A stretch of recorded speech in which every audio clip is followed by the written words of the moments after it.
Good morning. I'm Doug Donley for Cecil TV. I am here with Matt Hubbard. We're going to attempt some analysis of the recent well-attended school board meeting held at Rising Sun High School, the subject of which, at least in terms of public comment, was a recent post by Renee Dixon on Facebook. I think rather than have that issue drown out everything else that happened at the school board meeting, there are a couple of things that did occur that are noteworthy. One was the recognition of many athletes within the public school system and their achievements throughout the state. That should not go unnoted, and we congratulate all of them. The other thing to note is the departure of Kelly Keaton, the PIO of the school system, who has been great to work with. I'm sure you would agree, Matt. Absolutely. Many years of great work. Okay, so we had, the meeting, the way these meetings go, it's school business. And they got finally to the budgets, operating budget, capital budget, etc. And and the it's the effect of the state of the the financial state of the budget is that apparently there are going to be 14 positions unfilled. Nobody is actually going to lose their job, but there are going to be 14 positions unfilled. They're spread about over a few categories: speech therapy, etc. Can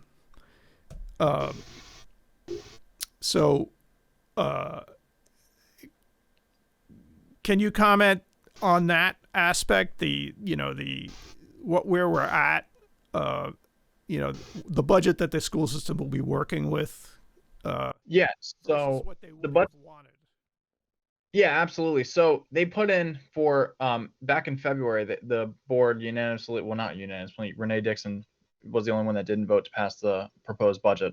But they passed this budget, and it would have allotted for 64 new school positions, and that would have been like a variety of teacher positions. And that was heavily, based on if they were going to get 94 million from the county or maintenance of effort, which is 88.5 million. As you guys probably know, they got 88.5 million maintenance of effort, so they had to scrap the idea of getting 64 new teaching positions. In doing so, there is 14.6. Understanding that 0.6 and why it's not 15 or 14, very confusing, and it's a waste of time. So I think saying 14 is fine. 14 positions are not being filled. The positions that already have somebody in them, I think it's a handful of those 14 positions, those people will be taken from those positions and transferred somewhere else. And they're all doing it willfully. It's not, nobody's getting laid off, nobody's getting done dirty here through these position essential cuts. Every school classroom has a money allotment for teaching and instructional supplies, right? That number was about $70 per student. That got reduced to 63, which is a 10% overall reduction in teaching supply account allotment, I think they called it. So that's a big deal. And then technology, they're going to be operating with the same old whiteboards, electronic whiteboards, and they're not allowing 104 of them to be replaced.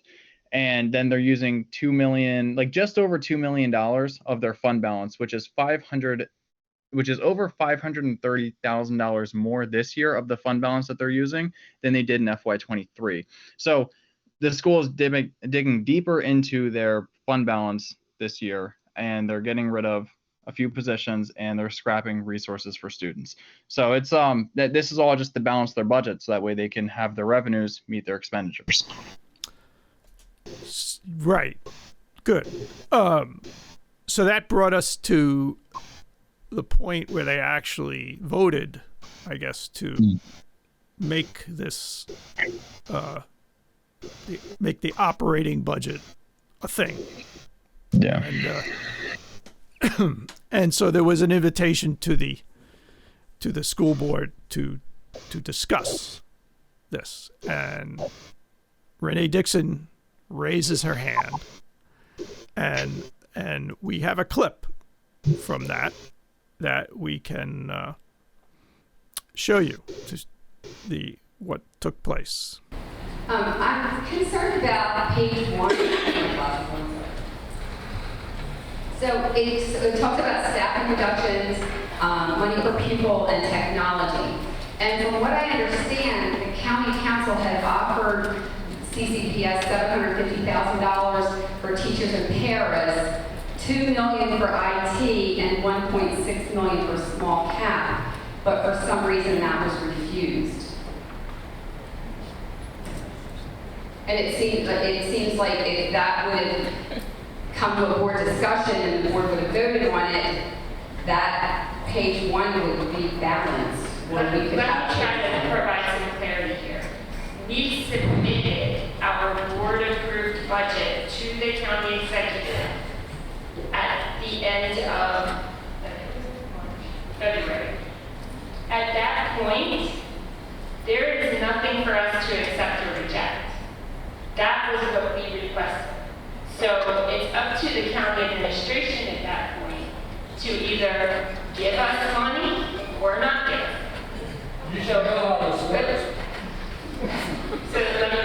That's basically, I think the answer.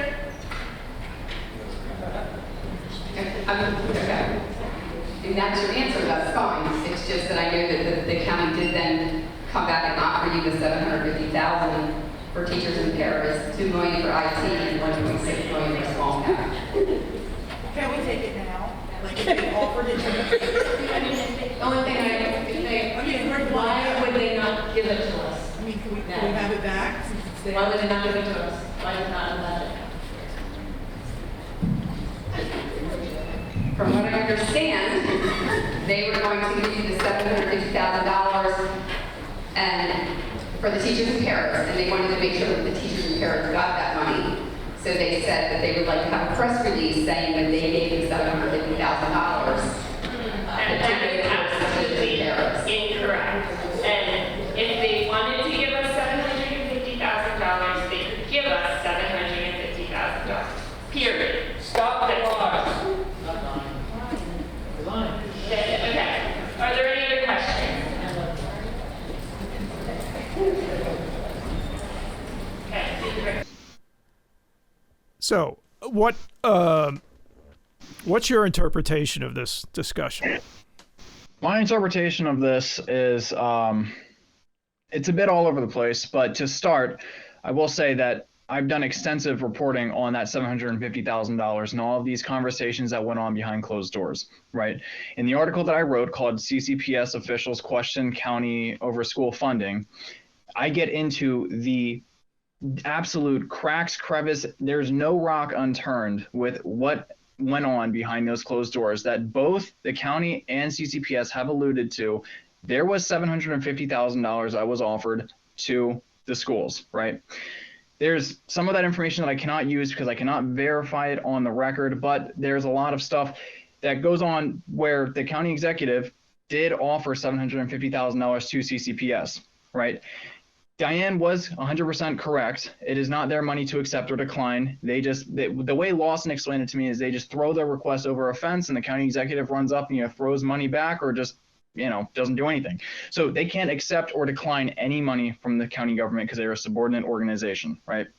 So that being said, this press release should have never been a thing, right? But there's verification from both sides that there was a press release that basically made this money contingent upon the press release, right? The CCPS believes that they were going to do this, they had to do this press release where they publicly thanked the county executive. That is their words, not mine, but that's what I was told. That's what they believed. They declined to do the press release, and in turn, they did not get the $750,000. In an interview that I did with Lawson, Diana Howley, and Kelly Keaton, Diana literally said, "We don't play politics with our children. We felt that this press release was sneaky. It was, she basically said that there was all this bad stuff, so they didn't want to do the press release because of how political it was, which in turn denied them $750,000. The main part people are missing here is the fact that this is not them turning down $750,000 outright. This is them declining to do something that should never be contingent upon a press release.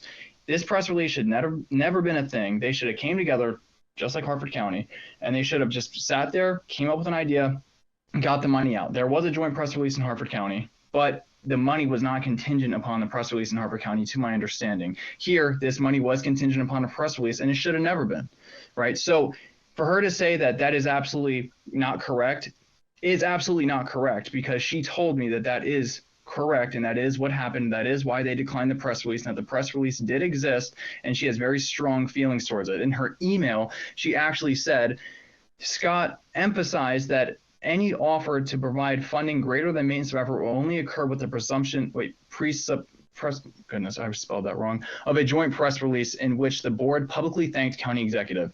This made its rounds on Facebook. County Councilman Miller, he posted it. Everybody posted this. This was in her email that she sent to County Executive Danielle Hornberger. So it is not right to say that she's absolutely not correct and that the press release was never a thing, because it was a thing. She has 2 documented occurrences of explaining that this is a thing. So that's the understanding behind the $750,000 that was contingent upon a press release.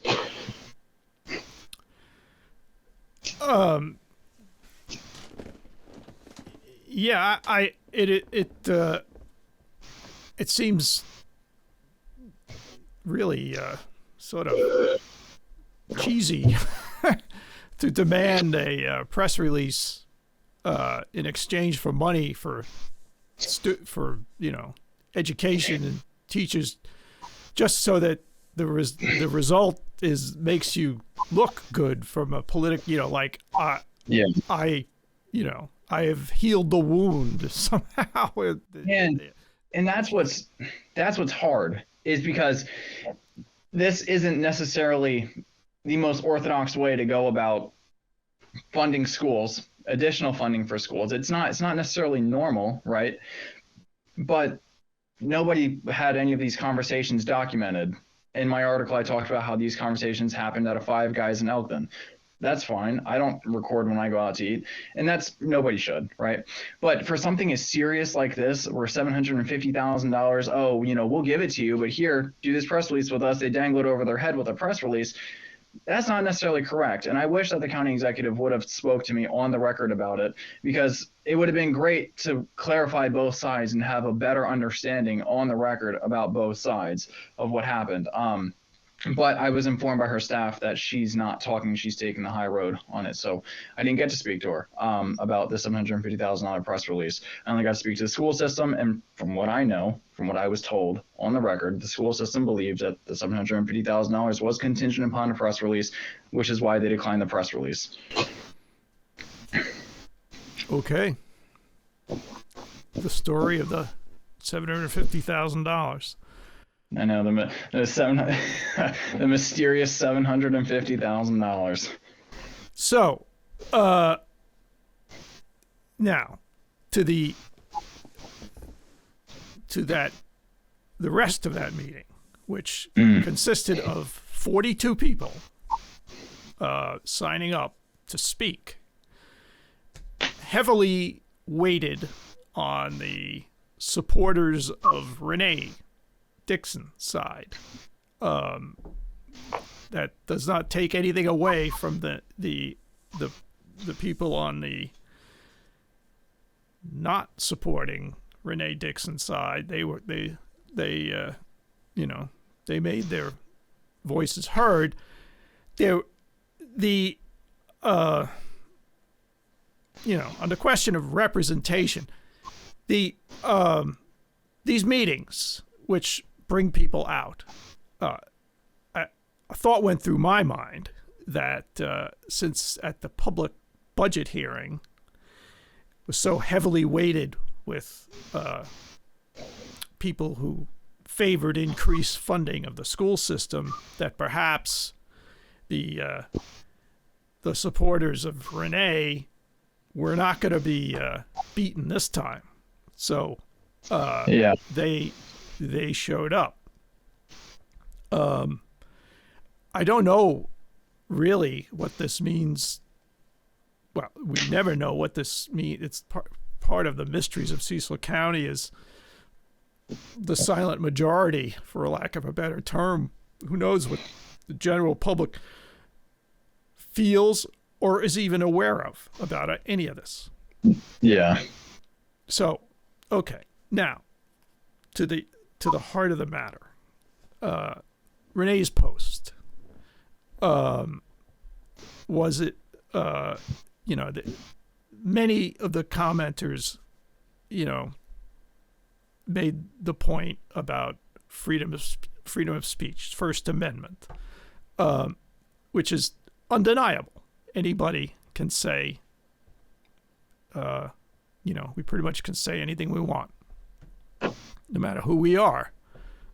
And however, there is the added aspect of when someone is a public official, they are accountable in ways that the average person is not. And so, whether there will be repercussions for this, I suspect that there won't. I think there's some state aspect of looking at this, but they're not going to unseat her. Yeah, I don't think so. But what I suspect, no one's minds are changed. It's like everything else. It's just this will move on. But all right, to give the people who showed up and spoke some attention here.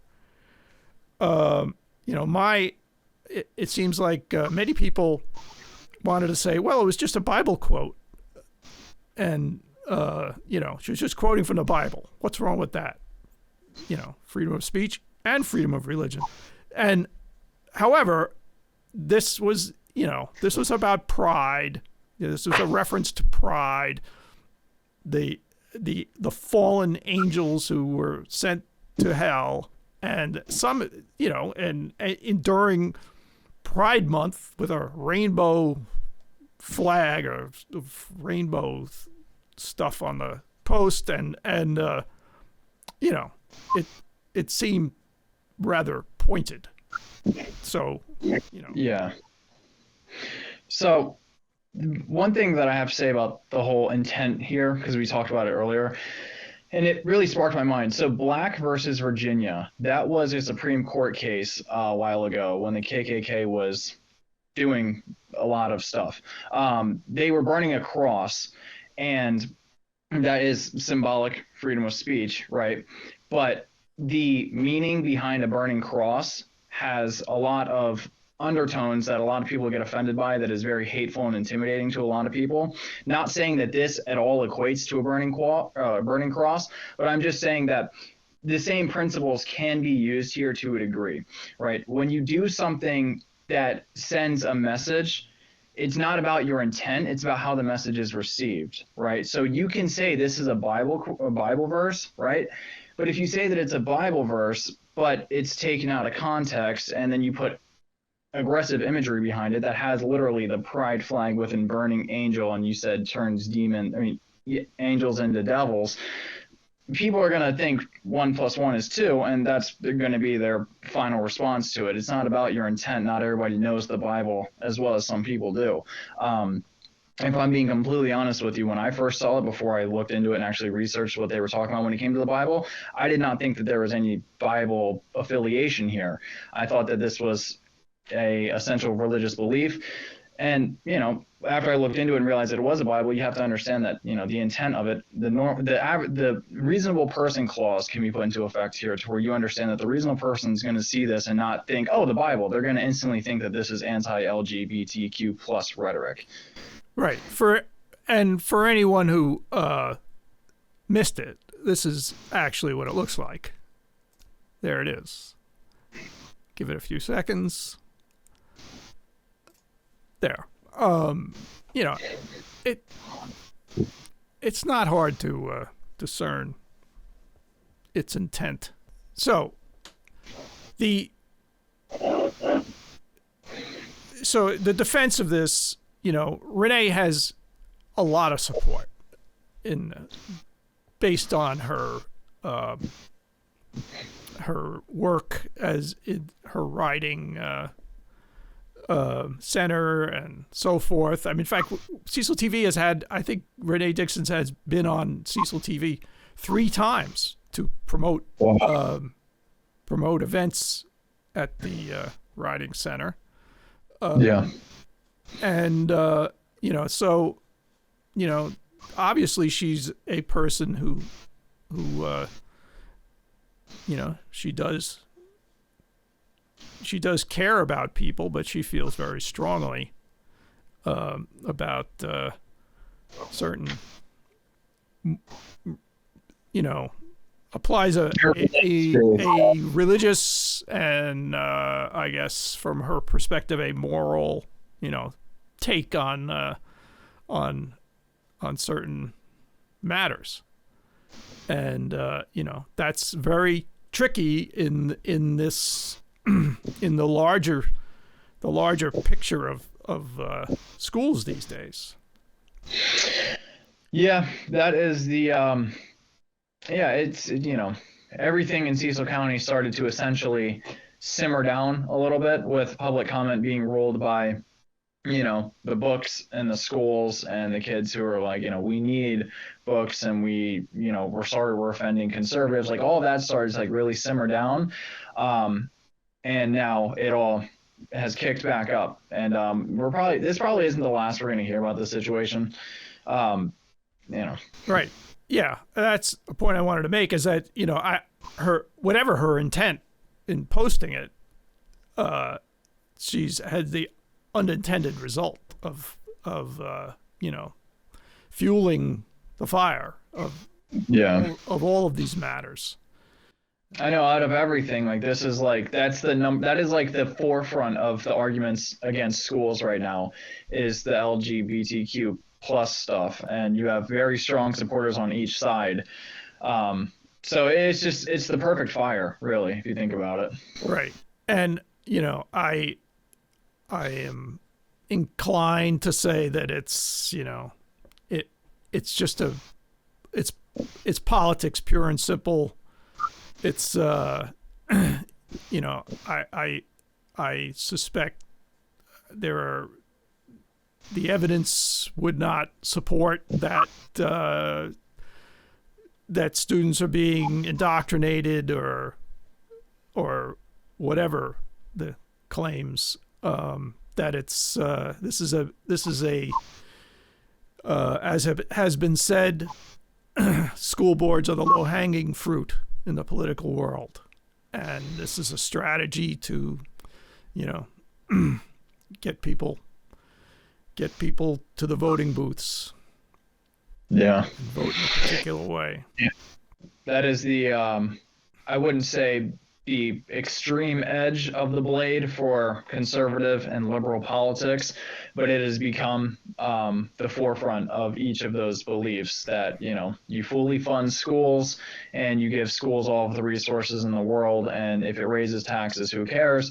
That is the stereotype for the liberal beliefs. And then you have the conservative beliefs, where it's like, schools need to be defunded because they're indoctrinating students and they're making students out to be things that they're not. And there's so many deviations. Like, honestly, the Cecil Whig, right, is based off of the Whig Party, which is when the Republican Party split, right? And I mean, you're starting to essentially not see an exact split, but you're starting to see that people are wielding different ideas, and they're falling into different deviations of these parties. You know, you have the Republicans and you have Democrats, but then like within that you have subcategories. You have like, you know, your typical good old boy, and then you have the conservatives, and you have the alt-right, and you have stuff like that. And this is the same on the Democratic side as well.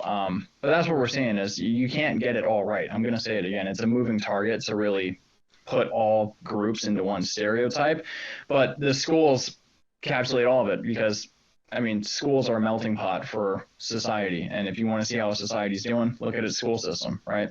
The more political you get a school system, the politics that are infiltrating that school system are winning, essentially. That is the politics dream right now. Yeah. Well, we have much to look forward to in the current year. Yeah. You know, we don't know who's going to run for county executive. So far, it's just Adam Strait, and we don't even know if Danielle's running again. She has not confirmed or denied if she's going to run again. No, yeah, that's certainly, if she didn't run, that would certainly change things dramatically. Yeah, it would be an interesting election. I don't know. Well, as we always wind up saying with these things, we'll see. Yeah. So one brief thing real quick. The lockbox, right? The $10 million that Cecil County put into this essential lockbox. David Foy got in front of the Cecil County Council during public comment, and he spoke a lot of really good points about the lockbox, asking questions like, how do we access the lockbox? Given that that is a concern that I've heard from a lot of people, like how do the schools get access to the lockbox? The question, plain and simple, is that they don't. From what I was told by the county executive and her staff, is that this lockbox is more for constituents in the county. That way, when Blueprint gradually gets implemented and the cost to run a school system increases, taxes won't increase. So they're going to use the lockbox to stave off tax increases for county residents. It's not like, oh, the schools need money for safe and secure entrances, take it out of the lockbox. It's like, okay, there's a tax hike coming. We need to pay for this because Blueprint's mandating it. We're going to use the lockbox to pay for it, which, you know, that's essentially going to benefit the schools to a degree, but it's more or less going to be used for what the state mandates it for. So English learners, right? That's something that Cecil County has a population for, right? So, but if they need like $10 million for English learners, it's like, okay, well, Cecil County, it's not a super strained resource in Cecil County. So that $10 million for English learners can't be used to hire more teachers for anything other than English learners, which are, from what I understand, are not overfilled classes. So those are on the lower end of class population per teacher. So that's the rundown of that lockbox. Is that's going to be used to stave off tax increases. Does taking money from the lockbox require a council resolution? I'm going to assume yes, because if I understand how it works correctly, the money will be taken from the lockbox and given to the school systems to spend. So therefore, that will be an expenditure which will need a budget amendment from the schools, which don't get passed really by the council. They don't get passed by the council. They just get passed by the Board of Education. But the council will have to, since it's county executive money, they will have to basically put the green light on, yes, you can take money from this part of your fund balance and give it to the schools. Okay. Well, let's leave it there. Yeah, it's intense. It's interesting. I'm excited to see when the first withdrawal is going to come about, how that's going to go. All right. So thanks, Matt. All of these matters will be, we'll see how they go in the future. And once again, thanks a lot for being with us and sharing your insights. Yeah, thanks. I really appreciate it. I think this was a good conversation. Yes.